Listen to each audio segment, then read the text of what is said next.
Shalom, selamat pagi Bapak Ibu dan Saudara yang kasih dalam Tuhan. Pagi hari ini kita bersyukur karena kasih dan kemurahan Tuhan. Kita belum berada di tempat ini untuk beribadah bersama-sama. Puji nama Tuhan. Mari Bapak Ibu, saya mengajak kita akan mempersiapkan diri kita untuk masuk dalam ibadah pada pagi hari ini. Pagi hari ini kita mau berkata, Tuhan, aku rindu akan Engkau. Aku siap untuk memuji dan menyembah-Mu ya Tuhan. Pagi hari ini aku merindukan lawatan Roh-Mu bekerja atas aku. Aku rindu lawatan. Aku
Oleh karena itu kami ingin senangkan ibadah raya di pagi hari ini dengan satu pengakuan. Pertolongan kita adalah dalam nama Tuhan Sang Pencipta langit bumi dan segala isinya, yang dalam kasih dan kesetiaannya tidak pernah meninggalkan buah perbuatan tangannya. Kasih karunia dan damai sejahtera dari Allah Bapa, Putra dan Roh Kudus menyertai saudara-saudari sekalian. Amin.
Kita bisa berkata kepada Tuhan, dalam kesusahan, dalam kelimpahan, aku akan tetap cinta dan setia kepada Tuhan.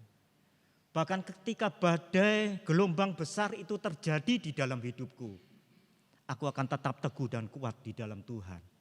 Sebab Dia Yesus yang menopang hidupku. Kita naikkan pujian ini dengan penuh sungguh-sungguh.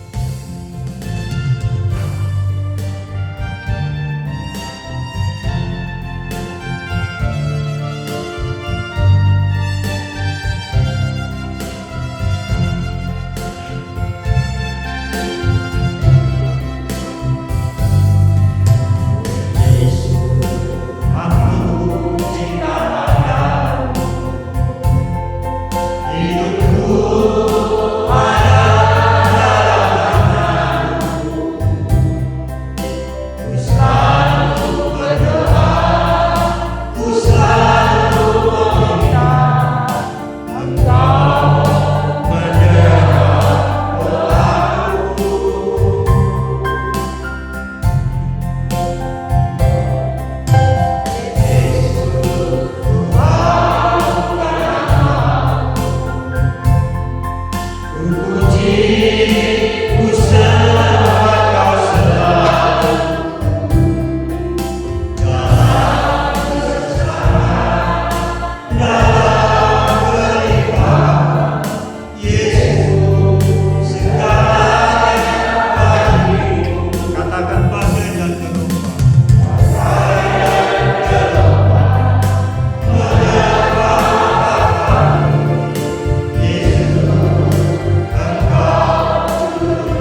dengan Yesus.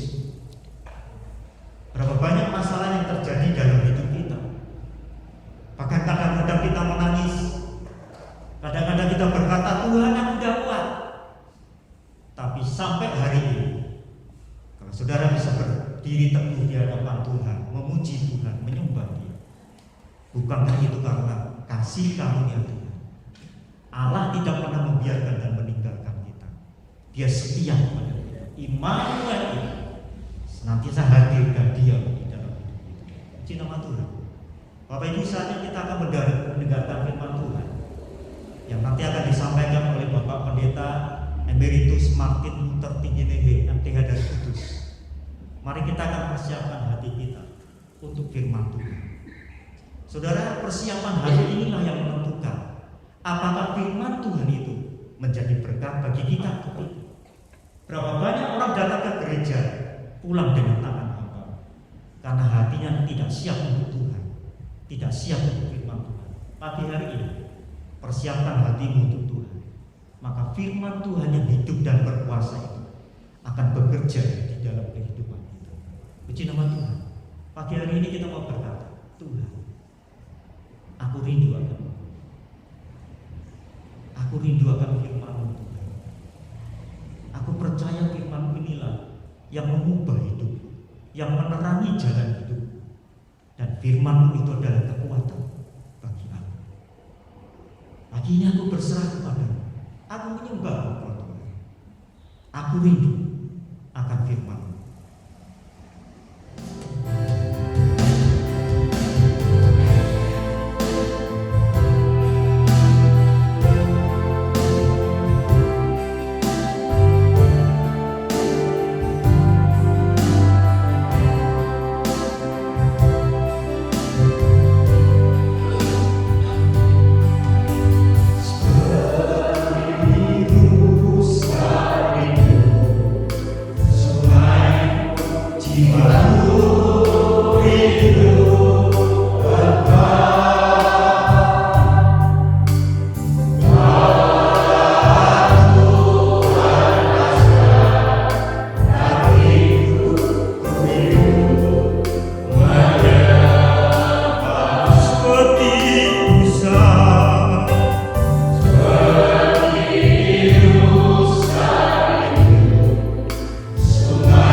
Jiwaku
Bapa menebus kami.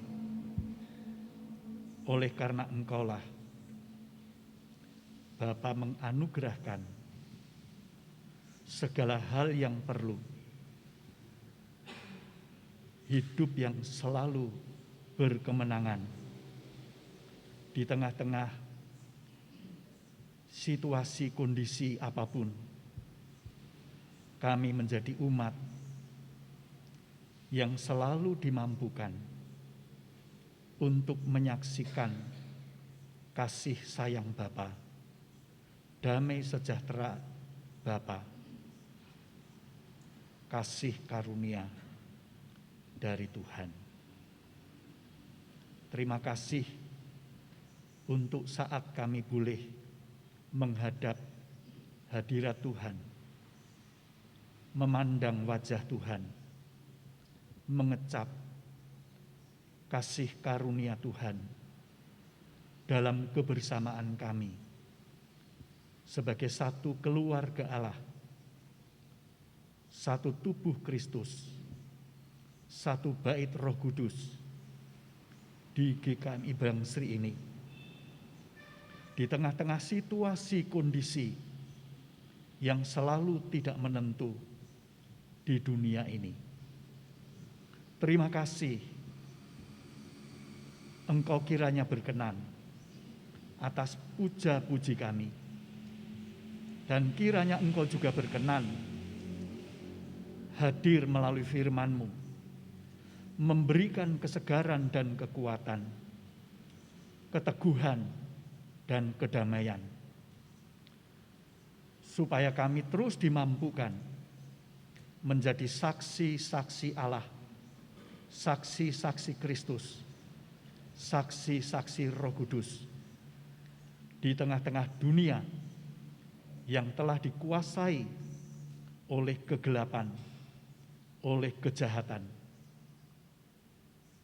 oleh kebinasaan ini. Tuhan Yesus, berkatilah waktu kami oleh Roh-Mu yang kudus. Engkau menolong kami untuk dapat memahami isi hati Bapa. Dalam nama Tuhan kami Yesus Kristus, kami berdoa. Amin.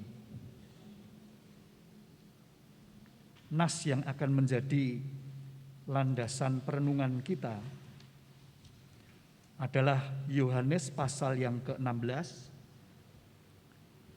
Yohanes pasal yang ke-16, mulai ayat 16 sampai dengan ayat 33. Yohanes pasal 16, mulai ayat 16 sampai 33. Kita akan membacakannya. Saya mengajak kita membaca silih berganti.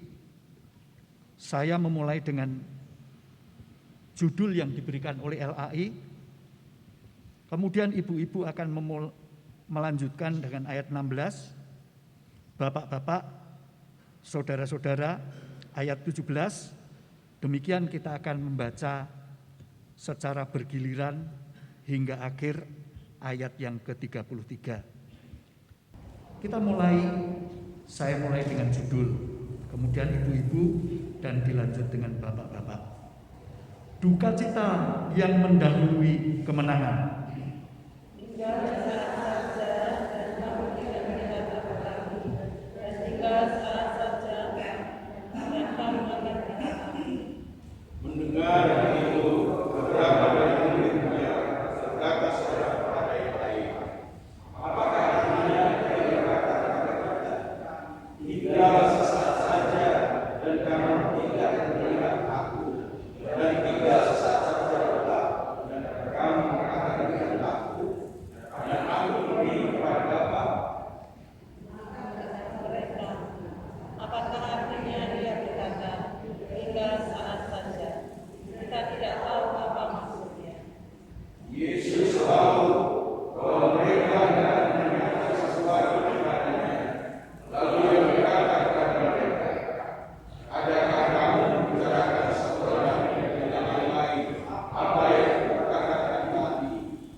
supaya berbuah sukacita.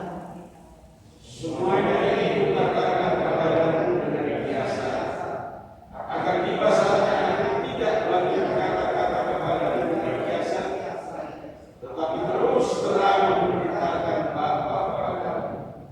Pada hari itu aku akan berdoa dalam namamu, dan tidak akan katakan kepadamu bahwa aku meminta kepada Bapa. Sebab Bapa sendiri mengasihi kamu, karena kamu telah masih akan percaya bahwa aku datang dari Allah.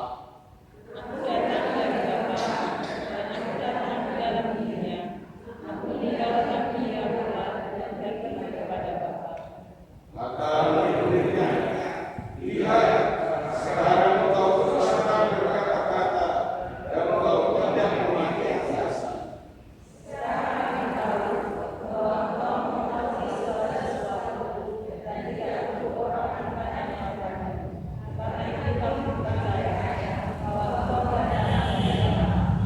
Jawab Yesus kepada mereka, percayakah kamu sekarang?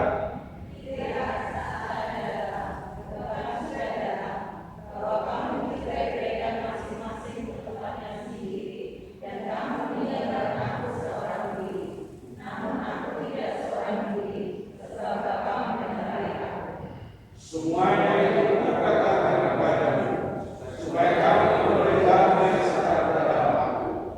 Dalam dunia yang berita penganiayaan, tetapi keluarkanlah hatimu, aku telah mengalahkan diri. 1 Yohanes pasal yang kelima, ayat yang keempat dan ayat yang kelima. 1 Yohanes pasal yang kelima, ayat 4 dan ayat 5. Sebab semua yang lahir dari Allah mengalahkan dunia, dan inilah kemenangan yang mengalahkan dunia, iman kita. Siapakah yang mengalahkan dunia selain daripada dia yang percaya bahwa Yesus adalah anak Allah? Sampai sedemikian jauh pembacaan kitab suci, nas perenungan kita. Bapak Ibu masih bisa senyum?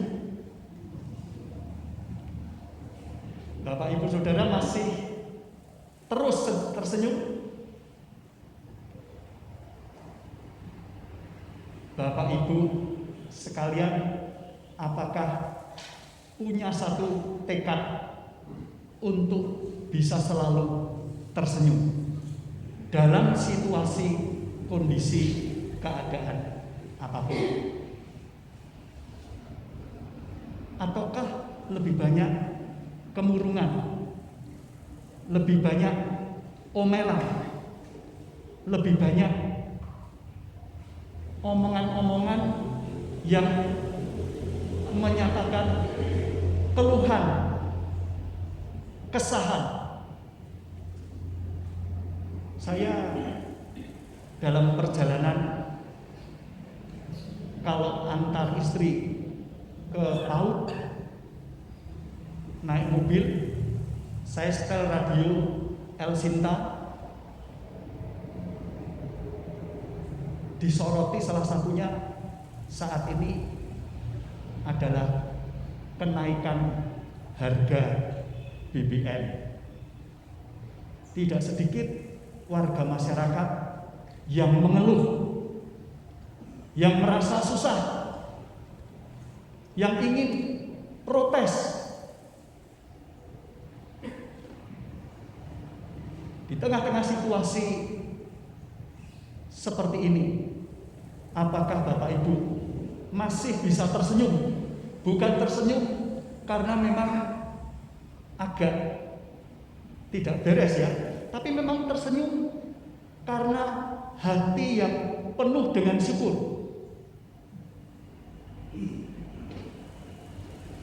Masihkah kita bisa tersenyum dalam hati yang penuh syukur ketika kita disalahpahami? Lebih jauh lagi ketika kita dimusuhi, atau bahkan barangkali kita ditolak, kita dibenci, kita dikucilkan oleh orang-orang di sekitar kita, oleh teman-teman kita, rekan-rekan kita, apalagi oleh sanak keluarga kita. Bapak, Ibu, saudara-saudari sekalian, saya ingin mengajak kita hari ini, tadi sudah dihantar oleh liturgos, dalam situasi apapun Yesus cinta kita. Mari kita tetap punya pengharapan. Pada dasarnya liturgos tadi mengajak kita untuk tetap memiliki sesuatu sukacita di tengah-tengah tekanan dan kondisi kehidupan yang tidak menyenangkan, yang susah, yang sulit, yang mencekam. Ketika masa-masa COVID di awal begitu serius mencekam, mari kita coba mengingat apakah waktu itu kita tersenyum ataukah kita hanya keluhan yang kita ungkapkan kepada Tuhan. Hari ini mari kita meneguhkan satu tekad untuk kita tetap bisa bersukacita, bisa tetap giat di dalam kesaksian kita melayani Tuhan, menyaksikan tentang Kristus. Bahkan sekalipun kita berada di tengah-tengah situasi yang tidak baik. Kenapa Bapak Ibu? Karena Tuhan Juru Selamat kita sudah menjamin supaya kita bisa tetap tersenyum, supaya kita bisa tetap bersyukur, supaya kita bisa tetap bersukacita dalam kondisi keadaan apapun. Apa jaminannya? Jaminannya adalah aku telah mengalahkan dunia. Aku telah mengalahkan dunia. Inilah tema perenungan kita yang majelis rumuskan untuk kita hayati bersama-sama di pagi yang indah, di dalam suasana ibadah yang indah dan hikmat semara ini. Ini adalah pernyataan dari Tuhan Yesus sendiri. Dari rangkaian pernyataan termasuk pengajaran di malam terakhir, ketika sebentar kemudian sesudah itu Tuhan Yesus akan ditangkap, Tuhan Yesus akan diadili, Tuhan Yesus akan disalibkan dengan sewenang-wenang. Tuhan Yesus memberikan penghiburan, peneguhan kepada para murid utama, para murid pertama di malam yang terasa mencekam bagi para murid waktu itu. Tuhan Yesus memberikan kekuatan, Tuhan Yesus memberikan sebuah dorongan, dan Tuhan Yesus menegaskan di dalam Yohanes pasal yang ke-16 ayat yang ke-33 tadi, aku telah mengalahkan dunia. Apa yang dimaksud dengan dunia di bagian ini Bapak Ibu? Dunia di dalam kitab suci, kata-kata dunia ketika itu muncul di dalam kitab suci, termasuk di dalam kitab Injil Yohanes, itu bisa menunjuk pertama-tama adalah bumi tempat kita ada ini. Bumi sebagai sesuatu tempat yang berbeda dengan surga, tempat rohani. Bumi tempat materi, di mana kita sekarang hidup, bergulat, berjuang, dan melayani Tuhan. Itu pertama. Apakah itu yang dimaksud oleh Tuhan Yesus. Saya percaya itu salah satu yang dimaksud. Artinya bahwa Tuhan Yesus sudah mengalahkan dunia. Maksudnya dia sudah merebut dunia ini. Dunia yang dikuasai oleh kegelapan, dunia yang telah dikuasai oleh kejahatan. Tuhan Yesus sudah merebut. Sekalipun kita belum melihat realisasi atau kenyataan bahwa dunia ini sudah ada sepenuhnya di dalam tangan Tuhan Yesus, tapi secara prinsipil dunia sudah dikuasai oleh Tuhan Yesus. Tinggal penguasa dunia yang jahat ini pada waktunya nanti akan dihukum. Kemudian dunia ini akan diperbarui. Tapi bukan hanya itu Bapak Ibu, makna atau arti daripada dunia yang dipakai di sini. Dunia di sini yang kedua adalah berbicara tentang keinginan-keinginan daging, keinginan-keinginan duniawi. Itu pula yang disinggung di dalam surat 1 Yohanes. Tadi kita sudah membaca salah satu atau dua ayat dari surat Yohanes di dalam pasal yang kelima, ayat yang keempat dan kelima. Di dalam pasal 2 ayat yang ke-15 atau ayat yang ke-16 1 Yohanes, di sana disinggung tentang keinginan-keinginan daging, keinginan-keinginan duniawi. Janganlah kamu mengasihi dunia dan apa yang ada di dalamnya. Jikalau orang mengasihi dunia, maka kasih akan Bapa tidak ada di dalam orang itu. Sebab semua orang yang ada di dalam dunia, yaitu keinginan daging dan keinginan mata serta keangkuhan hidup, bukanlah berasal dari Bapa, melainkan dari dunia. Dunia yang pertama mungkin menunjuk bumi tempat kita tinggal, tapi yang kedua, dunia menunjuk kepada semangatnya, spiritnya, hasratnya, nafsu yang melawan Allah. Tuhan Yesus katakan, aku telah mengalahkan dunia. Itu juga berarti bahwa Tuhan Yesus sudah mengalahkan segala nafsu duniawi. Ketika 40 hari 40 malam Tuhan Yesus selesai berkuasa, hampir selesai berkuasa. Lalu catatan Injil mengatakan iblis datang dan menawarkan atau mendorong Tuhan Yesus, engkau akan Allah, buat roti. Dari apa? Dari batu. Setelah berpuasa sekian lama, tentu ada rasa lapar dan butuh makanan. Tuhan Yesus sanggup untuk mengubah batu menjadi roti. Tapi Tuhan Yesus tidak lakukan itu.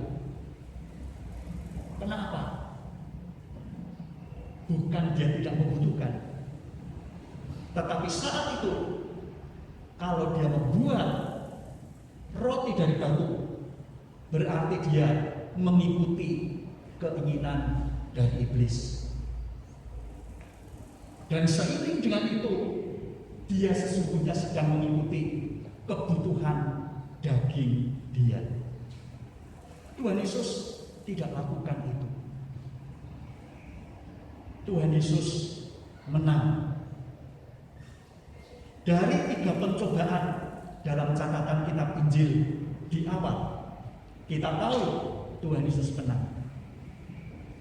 Sebagai seorang anak manusia, tentu Tuhan Yesus juga tidak senang, tidak mau dipermalukan, dihina, dianiaya, dan diadili dengan semena-mena. Tetapi kitab suci katakan, ia rela untuk menundukkan diri, dan dia lakukan apa yang harus dia jalani itu. Dia terima penderitaan salib, sekalipun ia dicap oleh dunia pada waktu itu sebagai penjahat besar. Tapi Tuhan Yesus lakukan demi kehendak Bapa. Bapak Ibu, Tuhan Yesus sudah kalahkan keinginan-keinginan dari dunia. Tapi yang ketiga Bapak Ibu, dunia di situ menunjuk kepada penguasa dunia atau segala sesuatu yang menjerat, yang menggerakkan hidup duniawi dan segala bentuk ketakutan dan penderitaan serta kejahatan. Dunia menunjuk kepada masyarakat manusia yang di bawah kepemimpinan dari iblis dan roh-roh pengikutnya. Mereka melawan Allah, mereka memberontak kepada Allah.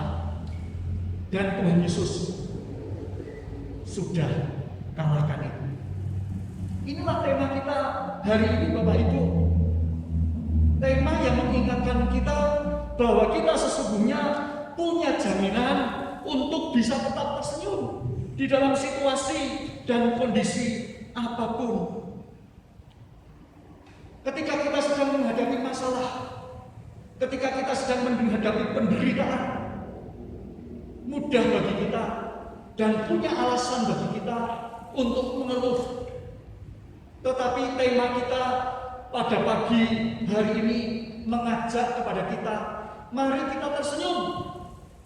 Mari kita tetap punya kegairahan untuk memuliakan Allah, untuk mencintai Allah, untuk tetap setia kepada Allah. Kenapa? Karena Tuhan Yesus sudah mengalahkan dunia. Karena Tuhan Yesus sudah menang atas dunia. Pernyataannya adalah sebuah pernyataan yang memberikan sebuah peneguhan, khususnya pada waktu itu bagi para murid, para rasul pertama, para rasul utama yang mereka sedang di dalam kondisi kegentaran, dalam kondisi kegundahan, dalam kondisi ketakutan. Kenapa? Kalau kita memperhatikan nas kita Bapak Ibu, paling sedikit di dalam ayat dalam pasal 16 ini.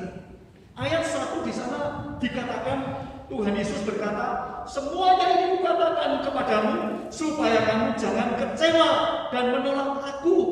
Kamu akan dikucilkan, bahkan akan datang saatnya bahwa setiap orang yang membunuh kamu dan menyangkal akan menyangkal bahwa ia berbuat bakti bagi Allah. Di malam sebelum Tuhan Yesus ditangkap, diadili, dan disalibkan serta dibunuh, para murid dalam situasi kebingungan. Mereka dalam suasana hati yang gundah, yang rasanya sedih. Mereka di dalam keadaan roh jiwa yang sangat takut. Yesus sang guru yang selama ini mereka andalkan, dan mereka memiliki keyakinan bahwa ia memang bisa diandalkan karena dia punya kuasa untuk itu. Ternyata sebentar lagi akan meninggalkan mereka. Mereka tidak tahu Tuhan Yesus mau pergi kemana. Kalau kita perbincangan yang terjadi, mereka tidak tahu kemana Tuhan Yesus. Tuhan Yesus hanya katakan, aku akan pergi kepada Bapa. Mereka tidak paham itu, Bapak Ibu. Yang mereka pahami adalah bahwa Yesus guru mereka, Tuhan mereka, itu akan pergi. Sementara itu di sekitar mereka, itu orang-orang yang tidak senang kepada Tuhan Yesus, selanjutnya akan membenci mereka. Bahkan Tuhan Yesus katakan, mungkin kamu akan dikucilkan oleh mereka, kamu akan dibunuh oleh mereka. Dalam kondisi ketakutan yang sungguh-sungguh, Tuhan Yesus terus memberikan penghiburan, dan Tuhan Yesus kemudian menegaskan ayat yang ke-33, semuanya itu kukatakan kepadamu supaya kamu beroleh damai sejahtera dalam aku. Dalam dunia kamu menderita penganiayaan, tetapi kuatkanlah hatimu.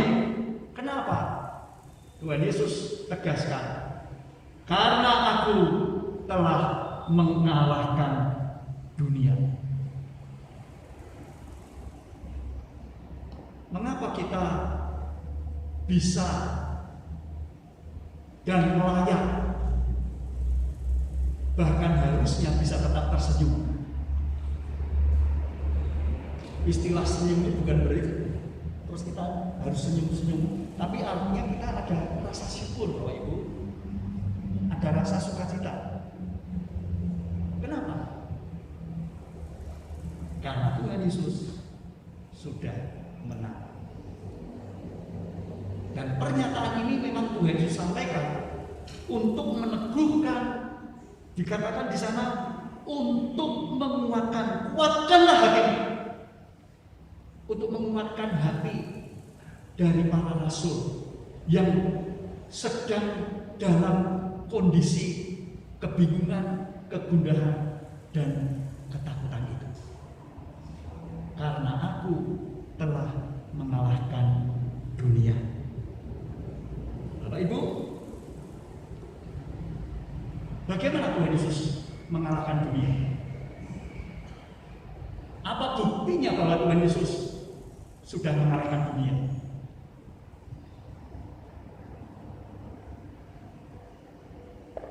Tuhan Yesus mengalahkan dunia dengan melumpuhkan penguasa dunia. Penguasa-penguasa dunia, mereka yang memicu penderitaan, mereka yang menjadi sumber dan penyebab ketakutan, itulah yang dihancurkan oleh Tuhan Yesus.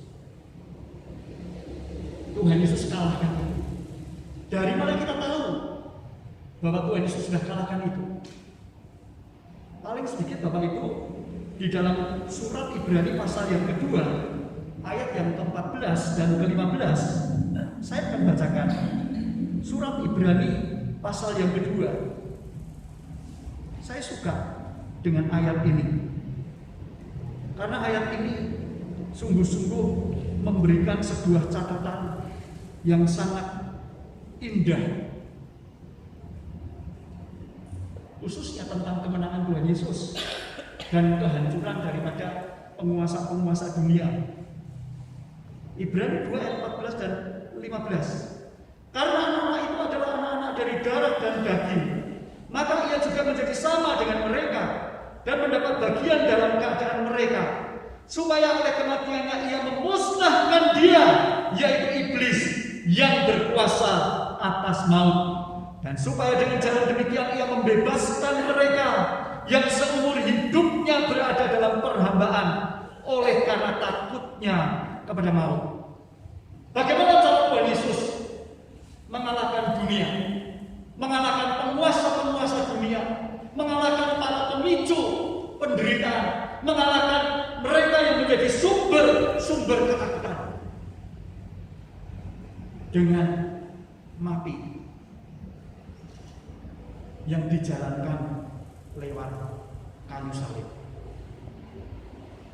Kematian Kristus bukanlah peristiwa naas, sial. Tapi kematian Kristus sesungguhnya memang merupakan tujuan daripada kedatangan Tuhan Yesus ke dunia kita ini. Tujuannya untuk apa? Untuk menyelamatkan kita, untuk menyelamatkan manusia yang di dalam ketakutan. Ketakutan atas apa? Atas maut. Semua orang, bahkan orang Kristen sekalipun, adalah orang-orang yang kalau berbicara tentang maut, sedikit banyak pasti ada rasa cek, kayak tergetar. Kematian, maut merupakan sesuatu kekuatan yang sangat menakutkan. Dan Tuhan Yesus kalahkan itu. Iblis itu adalah sosok rohani kita mungkin tidak pernah melihat, tetapi kita tahu, kita percaya itu ada. Dan itu adalah sosok roh yang sangat menakutkan kita. Ketika kita berjalan sendirian, kita paling sedikit ada rasa-rasa was-was. Jangan-jangan ada roh-roh kegelapan di sekitar kita. Tuhan Yesus kalahkan itu. Melalui kematiannya, Tuhan Yesus masuk ke alam maut. Di alam maut, surat Ibrani dikatakan, ia memusnahkan.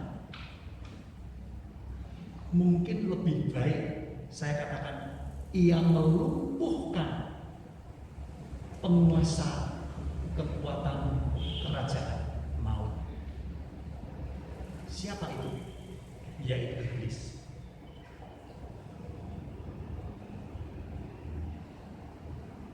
Dan apa buktinya bahwa Tuhan Yesus menang? Apa buktinya bahwa Tuhan Yesus sudah mengalahkan dunia, semua penyebab ketakutan dan kegundahan serta penderitaan? Kebangkitan. Kebangkitan Kristus adalah bukti bahwa ia sudah menang. Semua orang mati. Di dalam kisah para rasul, ketika berkhotbah dalam peristiwa Pentakosta, Tuhan Yesus, Rasul Petrus menyinggung tentang Daud, bapa leluhur Israel. Ia mati dan ia tidak kelihatan bangkit. Tapi Yesus Kristus, dia bangkit. Yesus menang. Yesus bangkit. Itulah fakta, itulah bukti bahwa Tuhan Yesus sudah mengalahkan kuasa-kuasa dunia ini.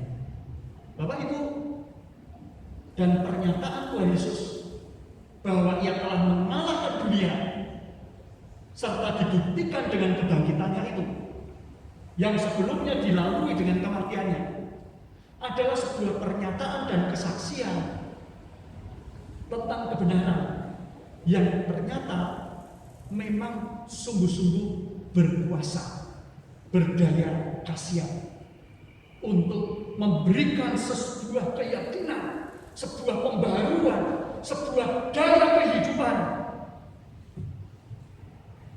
pada diri rasul-rasul Kristus pada waktu itu. Apa buktinya? Bahwa mereka sungguh-sungguh mengalami kuasa dari kemenangan Tuhan Yesus itu.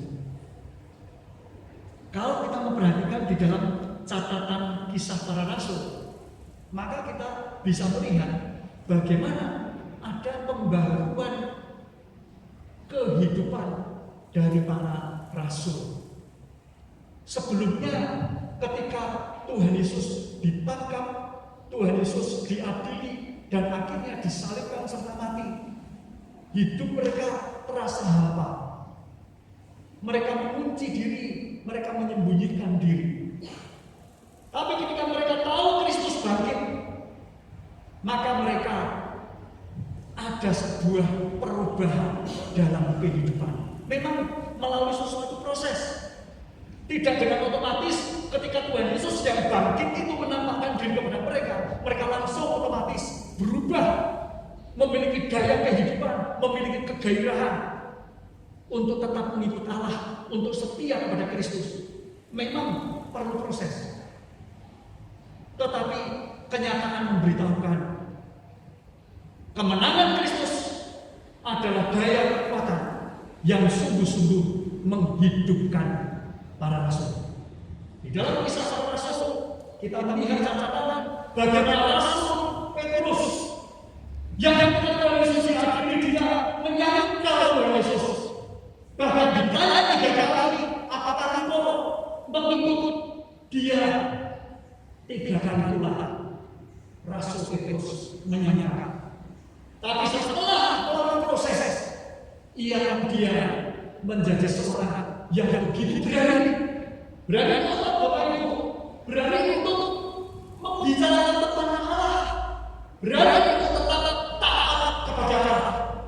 Di dalam catatan kisah para rasul pasal yang kelima, Rasul Petrus dan Rasul Yohanes ditangkap oleh mahkamah agama umat pada waktu itu yang benci Tuhan Yesus.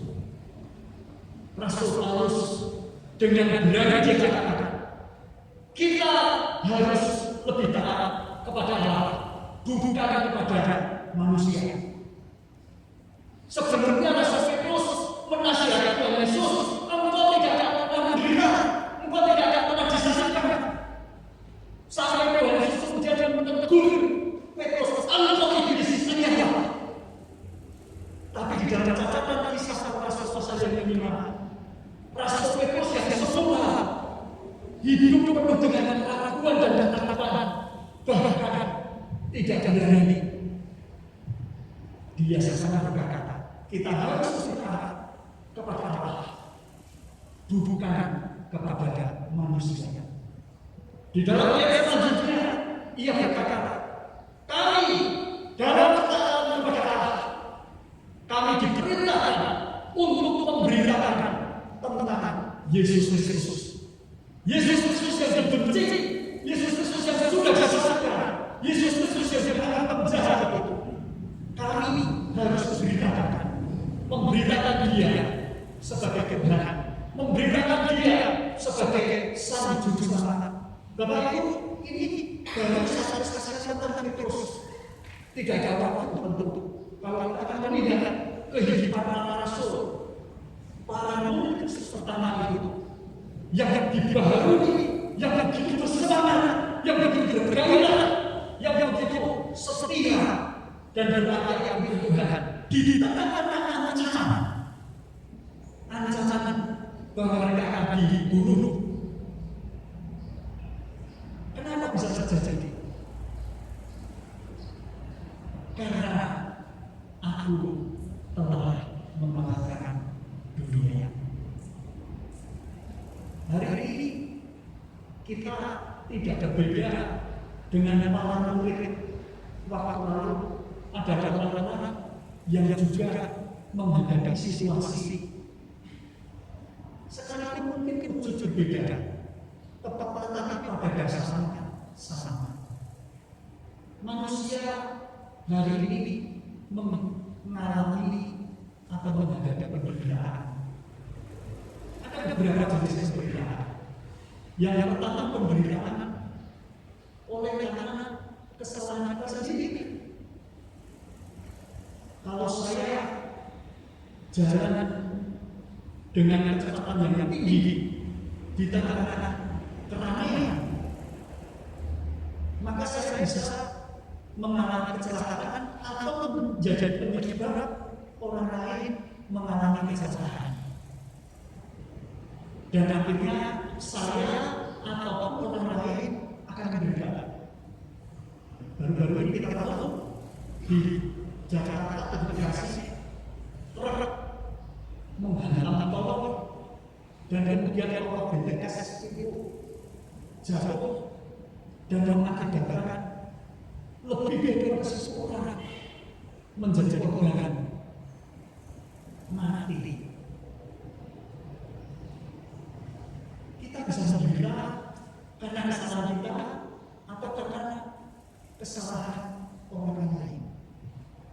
Semua kita mengalami itu, Bapak Ibu.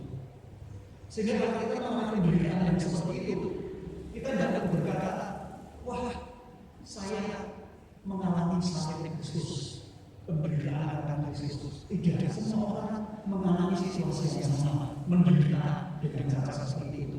Ada kemungkinan. Tapi ada jenis penderitaan yang kedua, yaitu penderitaan apa? Penderitaan karena dunia ini adalah dunia yang memang jahat. Dunia ini adalah dunia yang begitu jahat. Entah kita orang Kristen, entah kita bukan Kristen, kita semua punya potensi. Dan mungkin juga saya potensi barangkali hari ini kita sedang menghadapi situasi yang sulit. Sulit untuk mencari kerja, sulit untuk membahagiakan usaha kita di dalam situasi perekonomian global yang sulit ini. Kita menderita. Tapi ada jenis penderitaan yang kedua, ketiga. Jenis penderitaan yang ketiga adalah penderitaan karena iman kita.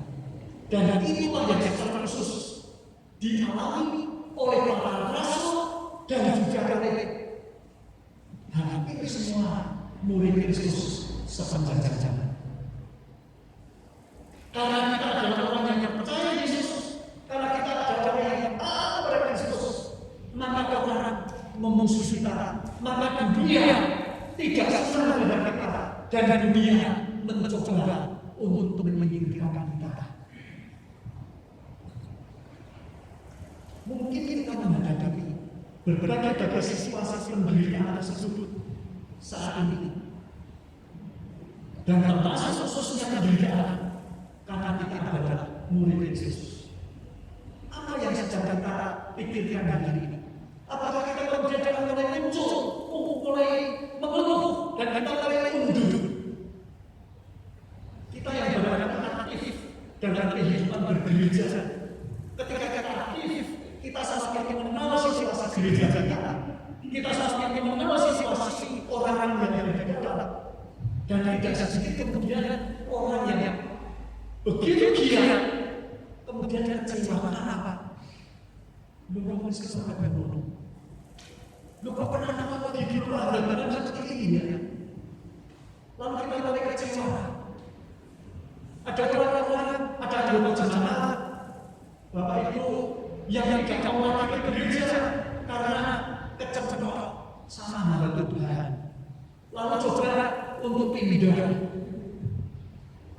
dengan harapan bahwa di tempat lain, oh dia akan mengeksplorasi baru, dia akan dihargai, dia akan nyaman di sana, wah dia akan lebih leluasa lagi melayani. Tapi giliran sampai di sana, dia aktif, kemudian dia mengalami hal yang serupa.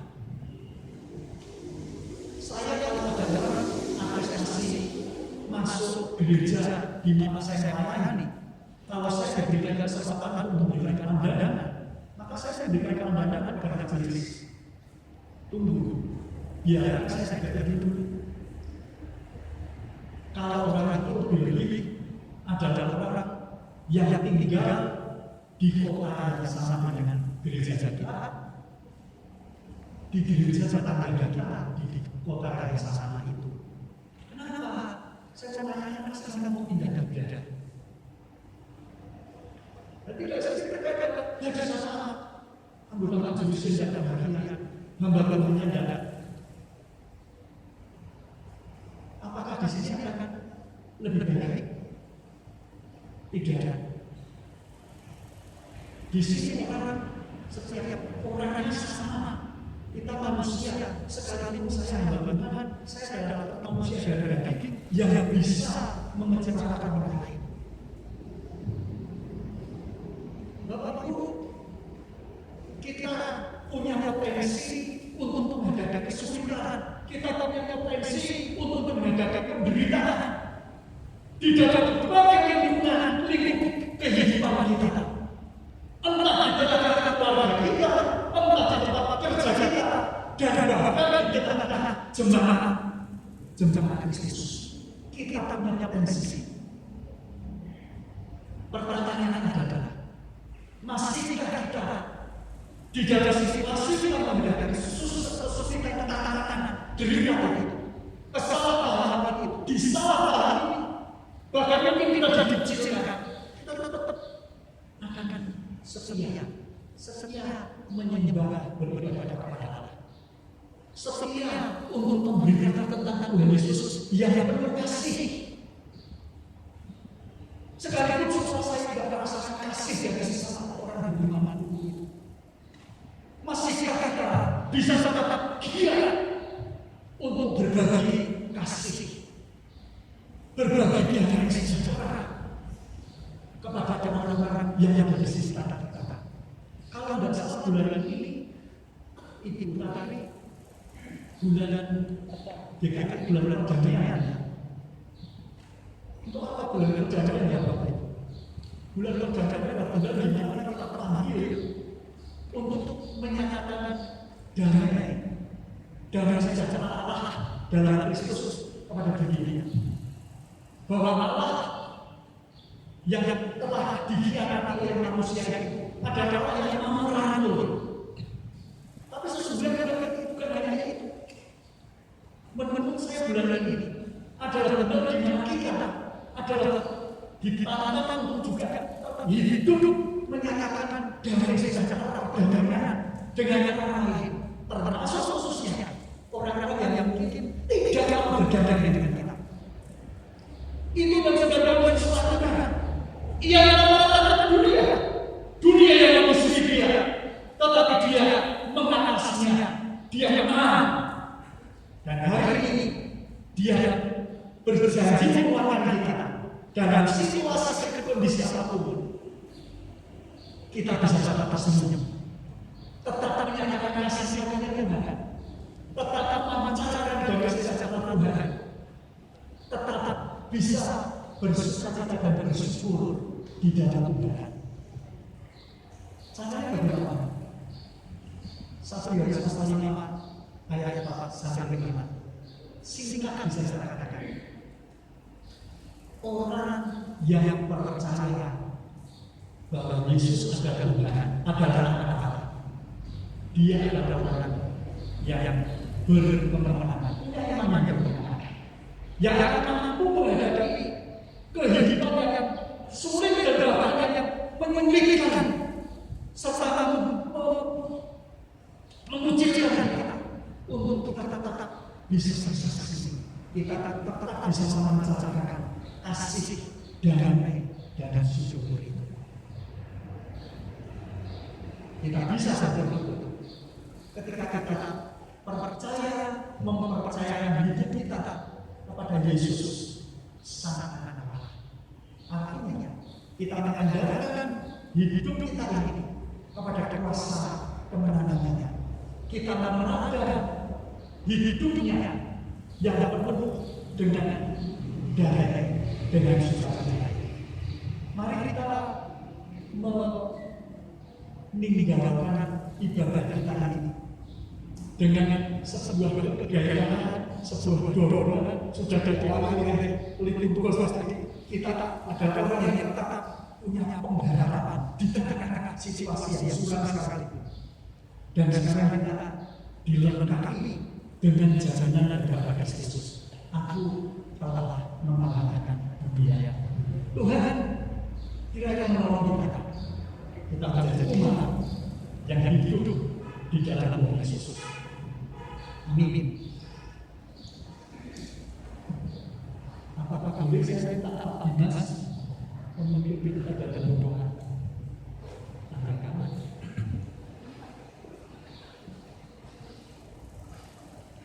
Bapak Ibu, mari kita berdoa. Terima kasih Tuhan untuk firman yang sudah kami dengar, yang menguatkan kami. Tuhan, kami percaya bahwa hamba-Mu telah selesai menyampaikan kebenaran firman Tuhan. Tetapi biarlah Roh Kudus terus menguatkan di dalam hati, di dalam kehidupan dimanapun kami berada dalam menjalani hari-hari ini dengan berbagai macam pergumulan dan tantangan-tantangan yang harus kami hadapi. Kami percaya bahwa di dalam nama Yesus, di dalam kasih dan kekuatan yang dari Tuhan Yesus, anak-anak Tuhan akan tetap terus hidup menghadapi berbagai macam pergumulan dengan tetap menebar kasih, dengan tetap menebar kesejukan, dengan hati yang penuh sukacita. Tuhan, terima kasih mampukan kami sebagai anak-anak Tuhan untuk dalam hidup ini menjadi firman yang hidup, menjadi firman yang terus akan menerangi bagi dunia dan kepada mereka yang belum mengenal Allah. Perlengkapi kami dengan kuasa Roh Kudus ya Tuhan. Terima kasih Tuhan. Kami bersyukur untuk firman yang sudah kami dengar saat ini. Sempurnakan terus dalam kehidupan kami oleh kekuatan Roh Kudus. Terima kasih kepada Bapak Pendeta Emeritus Martin Luther Tingkine. Pakai hamba-Mu untuk terus menjadi kebenaran firman yang akan terus menerangi. Mampukan hamba-Mu ini untuk terus menjadi berkat dimanapun hamba melayani. Berkati kehidupan keluarga, berkati pelayanannya. Di dalam nama Tuhan kami Yesus Kristus, firman yang hidup, kami berdoa. Amin.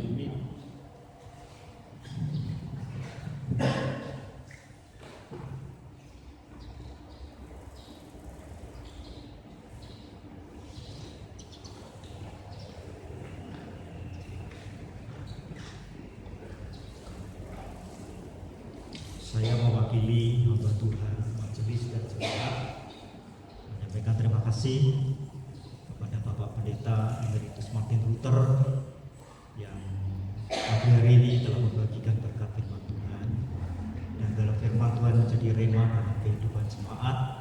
Kita semakin diteguhkan, semakin dikuatkan dalam pengiringan dan pelayanan kita kepada Tuhan. Terima kasih. Bapak Ibu, kita akan memberikan korban persembahan kepada Tuhan. Nanti ada 2 kotak yang disediakan di depan dekat pintu keluar masuk gereja, yaitu kotak persembahan untuk gereja dan kotak persembahan untuk diakonia, karena ini minggu yang pertama. Saya akan bacakan dalam kitab Mazmur 54 ayat yang ke-8. Dengan rela hati aku akan mempersembahkan korban kepadamu. Bersyukur sebab nama-Mu baik, ya Tuhan. Kita bangkit berdiri bersama-sama. Saatnya Tuhan, kami ingin berbuat bakti kepada Tuhan. Kami akan memberikan korban persembahan bagi hormat dan kemuliaan bagi nama Tuhan. Kiranya Tuhan berkenan atas apa yang kami lakukan pagi hari ini, dan berkat-Mu menyertai setiap kami pagi hari ini. Terima kasih Tuhan. Dalam nama Tuhan Yesus kami sudah berdoa. Amin. Silakan duduk. Bapak Ibu, hidup manusia digambarkan di dalam Alkitab seperti bejana tanah liat. Apa itu bejana tanah liat? Lempung itu. Kalau orang bilang lempung itu. Saudara perhatikan, segala sesuatu yang dibuat dari tanah liat, dari lempung itu mudah retak. Itulah hidup manusia. Tapi pagi hari ini kita bersyukur, saudara. Walaupun kita seperti bejana tanah liat, tapi kita punya Tuhan yang sudah menang bagi dunia. Kita punya Tuhan yang menjadi sumber pengharapan dalam hidup kita, dan Dia janjikan akan memenuhi hidup kita dengan segala sukacita dan damai sejahtera, supaya oleh kekuatan Roh Kudus, kata firman Tuhan, engkau akan berlimpah-limpah di dalam pengharapan, dan pengharapan kita kepada Tuhan tidak akan pernah dikecewakan. Amin, saudara. Saudara, kita akan masuk dalam doa syafaat, nanti akan dipimpin oleh Ibu Pendeta Utari. Kita akan naikkan sebuah pujian. Tuhan, hidup ini berat. Tidak ada seorang pun yang imun terhadap masalah, siapapun juga. Orang yang sudah setia, hidup benar di hadapan Allah, tidak pernah lepas dari masalah. Tapi aku akan hadapi hidup ini bukan dengan kekuatan, tapi kekuatan Tuhan. Roh-Mu yang kudus, yang tinggal di dalam hati. Kita akan pujian ini. Setelah pujian ini, mohon kita utami menaikkan doa syafaat.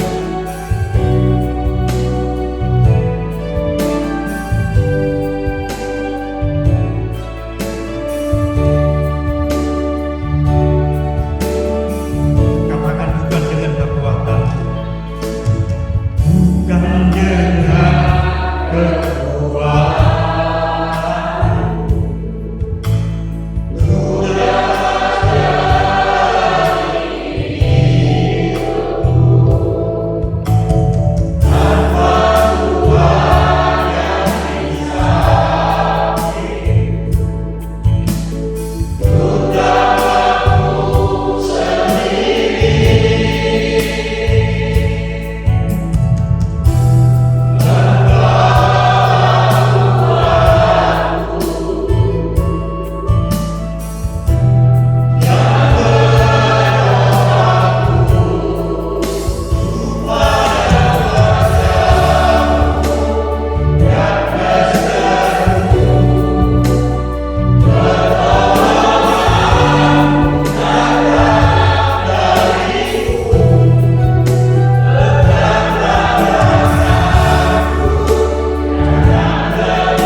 menjadi bagian daripada anak-anak Tuhan yang mendapatkan kasih karunia. Meskipun setiap kami diizinkan mengalami berbagai macam pergumulan dan kesulitan hidup, kami percaya Engkau akan menolong kami. Engkau akan menyertai kami. Tuhan yang memberi jalan keluar bagi setiap kami. Kami mengucap syukur karena tidak ada Allah yang seperti Kristus, yang begitu mengasihi dan peduli kepada kami, sehingga rela memberikan nyawanya untuk tebusan dosa setiap kami. Pagi hari ini Tuhan, kami ingin berdoa menopang saudara-saudari kami yang Tuhan masih izinkan mengalami pergumulan-pergumulan di dalam hidup ini.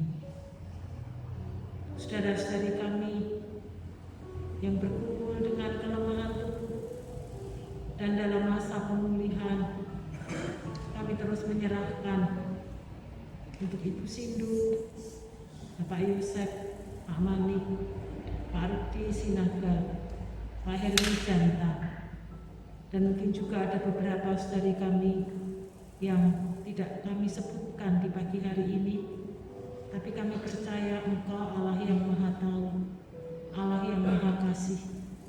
Lawatan Tuhan turun mengalir setiap hamba-hamba-Mu ini. Pertolongan yang datangnya daripada Tuhan tidak hanya menyembuhkan fisiknya, tetapi juga menguatkan dan mengokohkan iman pengiringan di dalam Tuhan. Demikian juga saudara-saudari kami yang bergumul dengan keluarga, dengan pekerjaan. Kami juga menyerahkan ke dalam tangan kasih-Mu anak-anak kami yang bergumul dengan pendidikan dan masa depan mereka.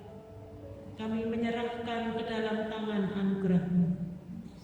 Kami sangat mempercayakan Tuhan bahwa Tuhanlah Allah yang sanggup menolong, menyertai setiap sidang jemaat-Mu di tempat ini, sehingga setiap kami boleh mengalami sukacita dan kelegaan yang datangnya daripada Tuhan. Pagi ini kami juga ingin serahkan setiap kami yang hadir ke dalam tangan kasih-Mu. Kami mengucap syukur untuk kasih karunia penyertaan yang Tuhan beri kepada kami. Mampukan kami yang sudah merasakan kebaikan kemurahan Kristus, dimampukan memancarkan kasih Kristus di dalam kehidupan kami hari lepas hari. Kami tetap mempercayakan hidup kami sepenuhnya, baik secara pribadi maupun dalam kehidupan berkeluarga dan bergereja, ke dalam tangan kasih Allah kami yang menjadi sumber kehidupan kami, yang telah menyelamatkan setiap kami.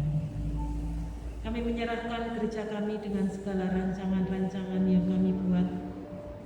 Kami mengucap syukur untuk majelis yang terus bekerja giat menyelesaikan pelayanan yang Tuhan percayakan sampai dengan 2023 ke dalam tangan kasih-Mu. Tuhan memberkati hamba-hamba-Mu, sehingga lewat pelayanan yang Tuhan percayakan, nama-Mu semakin ditinggikan dan dipermuliakan. Demikian juga setiap komisi yang ada di dalamnya, Tuhan memampukan kami boleh bergandengan tangan, mengerjakan dan menyelesaikan apa yang Tuhan percayakan kepada kami lewat pelayanan di GKMI Bangsri ini. Kami menyerahkan untuk majelisan yang baru yang sudah terbentuk, yang sedang mempersiapkan diri. Kami juga menyerahkan ke dalam tangan kasih-Mu. Tuhan memberkati calon penatua diaken ini, agar mereka boleh melanjutkan estafet pelayanan yang Tuhan percayakan di tempat ini. Kami boleh bersama-sama bekerja giat untuk pekerjaan Tuhan, dan lewat gereja GKMI Bangsri, Injil semakin diberitakan, banyak orang yang percaya dan memuliakan akan nama Tuhan. Kehidupan kerohanian jemaat-Mu bertumbuh berakar kuat dan menghasilkan buah lebat di dalam kehidupannya. Kami juga menyerahkan untuk membentukan panitia masa raya Natal ke dalam tangan Tuhan. Tidak hanya panitia mempersiapkan segala sesuatunya, tetapi juga setiap sidang jemaat mempersiapkan hati menyambut Allah yang lahir dan hadir di dalam dunia ini. Kami menyerahkan semuanya ke dalam tangan Tuhan. Kemah keluarga di bulan Juli 2023 yang akan kami lakukan bersama-sama seluruh sidang jemaatmu di tempat ini. Kami menyerahkan ke dalam tangan Tuhan.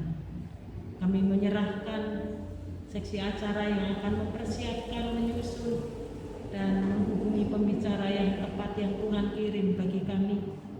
Demikian juga untuk sidang jemaatmu mempersiapkan hati dan diri, bersekutu bersama-sama, membangun iman bersama-sama. Kami menyerahkan ke dalam tangan kasih-Mu. Kami menyerahkan panitia yang ada.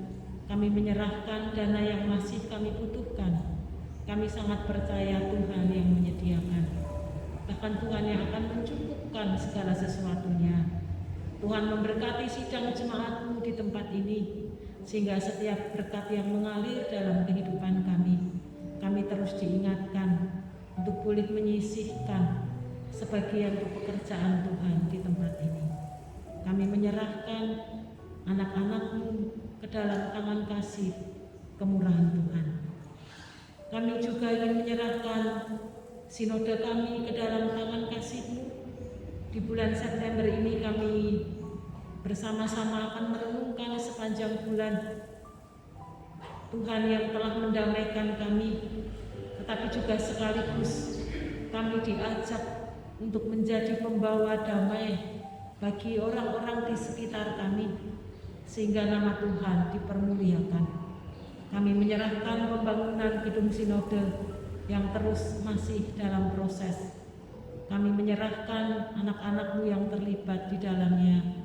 Tuhan memberkati. Kami menyerahkan persiapan sidang MPL yang ketiga ke dalam tangan kasih-Mu.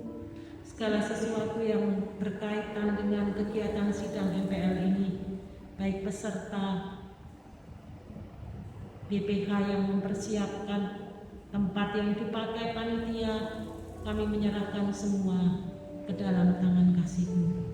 Kami tetap percaya biarlah lawatan Tuhan turun atas setiap gereja-gereja GKMI ketika berkumpul bersama-sama memikirkan untuk pertumbuhan, kemajuan, perkembangan gereja-gereja secara sinodal.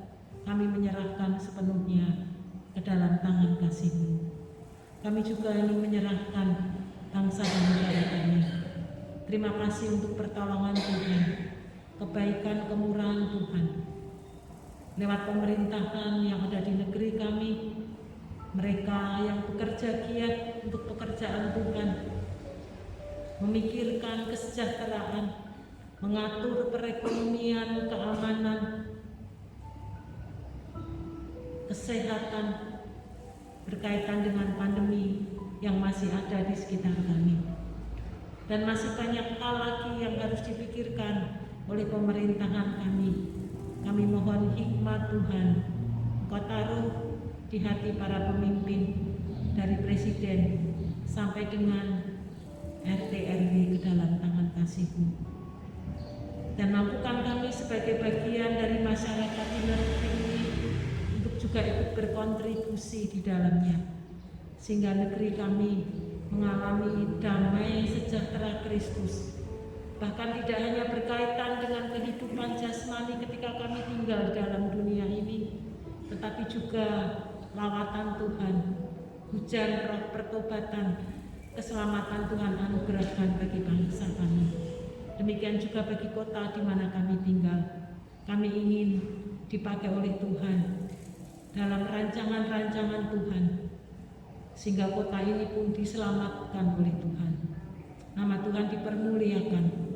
Banyak orang yang bertobat dan merasakan akan jamahan Tuhan di dalam kehidupan mereka. Kami menyerahkan menyerahkan sepenuhnya ke dalam tangan kasih-Mu. Kami menyerahkan kehidupan bergereja dan berjemaat di tempat ini ke dalam tangan Tuhan, sepanjang sepekan ke dalam tangan kasih-Mu. Mampukan kami ketika kami berkarya dimanapun Tuhan percayakan, kami dimampukan mewartakan kasih Kristus. Kami menjadi terang terang bagi saudara-saudari kami. Terima kasih untuk berkat penyertaan, perlindungan yang Tuhan beri dan anugerahkan kepada setiap kami. Pagi ini kami juga mengucap syukur di minggu ini untuk Bapak Suliono yang berulang tahun. Berkat Tuhan menyertai atas hamba-Mu. Tuhan melimpahi dengan kesehatan, sehingga dengan tubuh yang sehat, anak-Mu dapat melayani Tuhan, anak-Mu dapat berkarya di tengah-tengah kehidupan yang Tuhan percayakan dan anugerahkan. Berkati keluarga, rumah tangga yang dibangun, berkati pekerjaan yang Tuhan percayakan kepada hamba-Mu, dan di tengah-tengah kehidupan yang Tuhan anugerahkan, pakai hamba-Mu menjadi kesaksian dimanapun anak-Mu tempatkan. Kami menyerahkan sepenuhnya hamba-Mu Bapak Suliono ke dalam kasih kemurahan Tuhan. Terus Tuhan yang menambahkan pengalaman hidup berjalan bersama dengan Tuhan. Terima kasih Bapak. Kami menyerahkan seluruh doa kami. Kami menyerahkan setiap kami dan syafaat kami dalam tangan kasih Allah kami yang hidup, Tuhan kami Yesus Kristus. Amin. Saya undang jemaat bangkit berdiri. Sebagai jemaat Minomet, marilah kita mengikrarkan komitmen pemuritan. Kami bersaksi bahwa tidak seorang pun sungguh-sungguh mengenal Kristus, kecuali yang mengikutinya setiap hari dalam kehidupan. Kami mengucap syukur untuk ibadah yang diberkati oleh Tuhan, dan jika sebentar kami akan meninggalkan tempat ini kembali dalam kehidupan kami. Kami mohon berkat penyertaan-Mu atas setiap umat-Mu di tempat ini. Jemaat yang dikasihi Tuhan, arahkan hati-Mu dan terimalah berkat yang datangnya daripada Tuhan. Tuhan memberkati engkau dan melindungi engkau. Tuhan menyinari engkau dengan wajah-Nya dan memberi engkau kasih karunia. Tuhan menghadapkan wajah-Nya kepadamu dan memberi engkau damai sejahtera dimanapun engkau berada, sekarang sampai selama-lamanya. Amin.